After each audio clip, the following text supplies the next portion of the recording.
આજ તો તમને બધાને ખબર જ હશે કે રવિવાર છે એટલે આપણે વહેલા ઉઠવાનું હોય અને ઘરનું બધું કામ કરવાનું હોય. ફટાફટ બ્રશ કરી લીધું અને મારે ખાવું હતું તરબૂચ, એટલે ફટાફટ મેં અહીંયા તરબૂચ સુધારી લીધું. હવાબાજી કરતાં કરતાં ચાકુ ઉછાળતા મસ્ત અહીંયા તરબૂચ ખાઈ લીધું. પછી આપણે સોફા ઝાપટી નાખ્યા કવર, એટલે પછી ફૂલ છોડમાં જે ખરાબ પાંદડા હતા એ બધા કાપી નાખ્યા, સાફ કરી નાખ્યું. કચરું પોતું કરવાનું હતું એટલે ફટાફટ આપણે કાઢી લીધું કચરું. અને જો અહીંયા મેં પંખા થોડાક સાફ કરી લીધા કેમ કે આજે તો રવિવાર. અહીંયા હું ચોટવાનું નાટક કરતી હતી. પછી મેં અહીંયા ફીણાવાળું ફૂલ પાણી કર્યું હતું ને મસ્ત પોતા મારવાના હતા કેમ કે રવિવાર એટલે ઘર સફાઈ ડે. પછી મસ્ત જવાનું હતું ગૌણીમાં. તમને ખબર છે કાલે માતાજીના નિવેદનું ડેકોરેશન કર્યું હતું ને આજે છે રવિવાર અને આજે આ લોકોના નિવેદ હતા. અને આ બાજુ ભાભી બધાના પગ ધોતા હતા. હું વાટે ઊભી હતી કે મારો વારો ક્યારે આવશે, પણ ફાઇનલી મારો વારો પણ આવી ગયો કેમ કે ભૂખે મને બહુ લાગી છે. સવારમાં નાસ્તો નહોતો કર્યો મેં. ભાભી કે મહેક કે મેં વિડીયો ઉતારે છે કે હા તમે વિડીયો ઉતારી લો, એ કરી લો. મેં કહું વ્લોગર હોય ને તો એ જ કરવાનું હોય, બીજું શું હોય. પછી અહીંયા મસ્ત મેં પગ ધોઈ લીધા અને કાળીએ પગ ધોઈ લીધા. પછી આ બાજુ બધું કિચન છે, રસોડું, મતલબ આ લોકોએ જે જમવાનું હતું એ બધું તૈયાર કર્યું હતું, ત્યાં રેડી કરતા હતા. આ બાજુ ગૌણીઓને બધાને પીરસવા માંડ્યા હતા. અને આ બાજુ ભાભી આવ્યા હતા અમારી ડીશમાંથી પૂરી અને ખીર લેવા માટે. તો ભાભી કે હા તું પછી ખાજે, પેલા વિડીયો ઉતારી લે કેમ કે ઇમ્પોર્ટન્ટ છે. મેં કહું હા ઇમ્પોર્ટન્ટ છે. પછી ફટાફટ મેં જમી લીધું. આ બાજુ હું આ સાઈડ ગઈ તો આ લોકો જમતા હતા તો શરમાઈ ગઈ, ખાતી હતી તો વિડીયોના નામે ખાવાનું ઘડીક બંધ કરી લીધું. પછી મેં એને ખબર નહોતી એ રીતે વિડીયો ઉતારી લીધો. પણ આ ઉપરથી જે માસી તમને દેખાય છે ને એમ કે મારી છોકરીને વિડીયોમાં લેજે હો, ઉપરથી ડોકાઈ મને કહે છે. મેં કીધું એમાં કહેવાનું થોડુંક હોય, આ છે ગીલું જે ઉપરથી માસી કહેતા હતા ને એમની છોકરી. આ બાજુ બધી ગૌણી જમતી. પછી ઉપર આવીને બેઠી તો બે કાળિયા હે ને હેલિકોપ્ટર રમતા હતા. હેલિકોપ્ટર બે પાડા જેવા. પછી મેં થોડીક કરી લીધી હતી સ્કિનની ટ્રીટમેન્ટ. અને પછી મને ભૂખ લાગી હતી 4-5 વાગે હું જ્યારે ઉઠી ત્યારે. તો મેં બનાવેલી હતી ભેળ કેમ કે મને બહુ ભૂખ લાગી હતી અને તેલવાળું કે એવું કંઈક નાસ્તો ખાવાનો હતો. અને અમે ભેળ તગારું ભરીને બનાવી હતી. એટલે મેં કીધું કે કાળી આવે તો આપણે કાળીને આમાંથી થોડીક ભેળ આપવી, પણ કાળી તો ક્યાંક બીજા જ વ્યસ્ત હતી અને બેનપણીને ઘરે ગઈ હતી. જો આ બનાના ચિપ્સ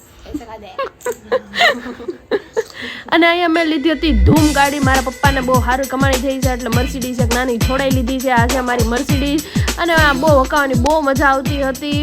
અને એકચ્યુઅલીમાં મારી નથી, બાજુવાળાના છોકરાની છે, નાના છોકરાની છે. એ હે ને અહીંયા ગાડી મૂકીને ગયા હતા કેમ કે એની ઘરે બહુ મહેમાન હતા, જમવાનું હતું, એટલે એણે અહીંયા ગાડી મૂકી હતી. તો અહીંયા મેં હકાવીને એને ટાળી દેવાની હતી પણ મેં કાંઈ કર્યું નથી. સારી જ છે ગાડી. પછી હું અને કાળી અમે બે ચાલ્યા હતા. પપ્પાની પરી જો આવેલી આવે કેમ કે અમારે બનાવવું હતું બર્ગર. એટલે ફટાફટ અમે પહોંચી ગયા ડીમાર્ટ. પણ ડીમાર્ટમાં ગયા તો બર્ગરના બન હતા ને એટલે ત્યાંથી બહાર આવી ગયા. એટલે અમે પછી જતા હતા ગલીમાં બન ગોતવા માટે. જો ટ્રાફિક બહુ વધારે હોય ને તો શું કરવાનું, તમને એક ટ્રીક આપું કઈ રીતે જવું. અમારે જવું હતું સીધું, પણ અમે અહીંયાથી એકદમ ડાબી સાઈડ જાશું, ત્યાંથી સામેની સાઈડથી અમે નીકળી જાશું. એટલે જો અહીંયાથી આ ડાબી સાઈડ ગઈ. હવે અહીંયાથી ટર્ન લીધો મેં.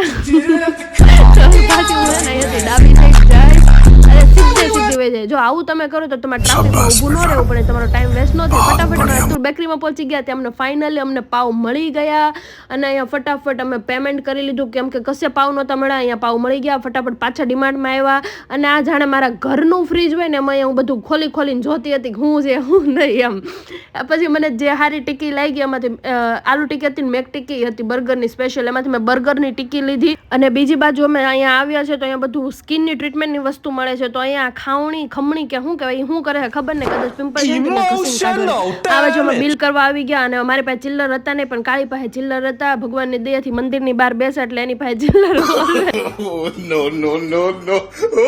પૈસા હતા ને અમે કઈ ખર્ચો કરવી નહીં, ઠેલી લેવામાં હાથ પહોંચી ગયા ઘરે.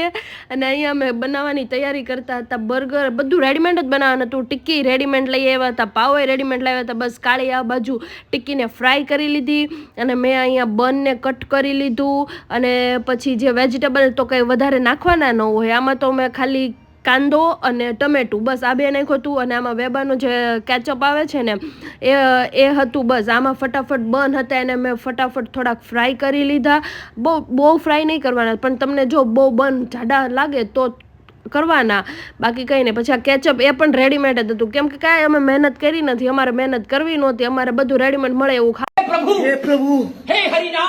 એટલે મેં અને કાળી અહીંયા ફટાફટ થોડુંક કામ ભાગમાં લઈને અમે કરી લીધું. અહીંયા બનાવ્યું હતું અબે જલ્દી બોલ, કલ સુબહ પનવેલ નિકલના હે. મૂકી દીધું. બસ આવી રીતે ફટાફટ અમે બર્ગર બનાવી લીધું.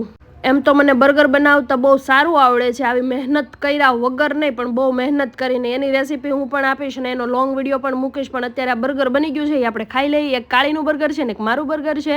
તો આ છે બંને બર્ગર બની ગયા છે, એમાં એક છે કાળીનું અને એક છે મારું. આ તારું છે તો લઈ લે. હા હાલ, ચલો હવે આપણે કરી લઈએ ચીયર્સ. Yes cheers. પછી હવે આપણે આને ટ્રાય કરીએ કેવું લાગે છે. આના પાવ બહુ મોટા હોય, મેકડોનલ્ડ્સના બર્ગરના પાવ હોય ને બહુ નાના હોય. તને ભાવ્યું? મસ્ત. નો ભાવ્યું. પણ આ તમને અત્યારે કેમેરાની સામે કહે છે કે મને નથી ભાવ્યું, પણ 2 મિનિટ તમે ખમો. હું અહીંયા હે ને ફટાફટ ખાઈ લઉં, મને બહુ ભૂખ લાગી છે. કેમ કે આપણે કાણીની જેમ નાટક નથી કરવાના કે મને નથી ભાવ્યું. જો નો ભાવ્યું એમ કહીને તો એમ કહી કે કાંઈ ને મૂકી જો, રહેવા જો. પણ કાળીને નથી ભાવ્યું ને તમને બતાવું. જો આને નહોતું ભાવ્યું ને, એક નંબરની ફેંકું ઇન્સાન છે. અહીંયા આખું બર્ગર બેહીને દાબી ગઈ છે હાળી, અને છાશનો ગ્લાસ પી ગઈ છે ઘેટા જેવી. બસ અમે ખાઈ લીધું, કામ કરી લીધું, અને બસ આજના વિડીયો માટે આટલું. નેક્સ્ટ વિડીયો માટે લાઈક, શેર, સબસ્ક્રાઈબ. જય Shri Krishna. Bye, good night.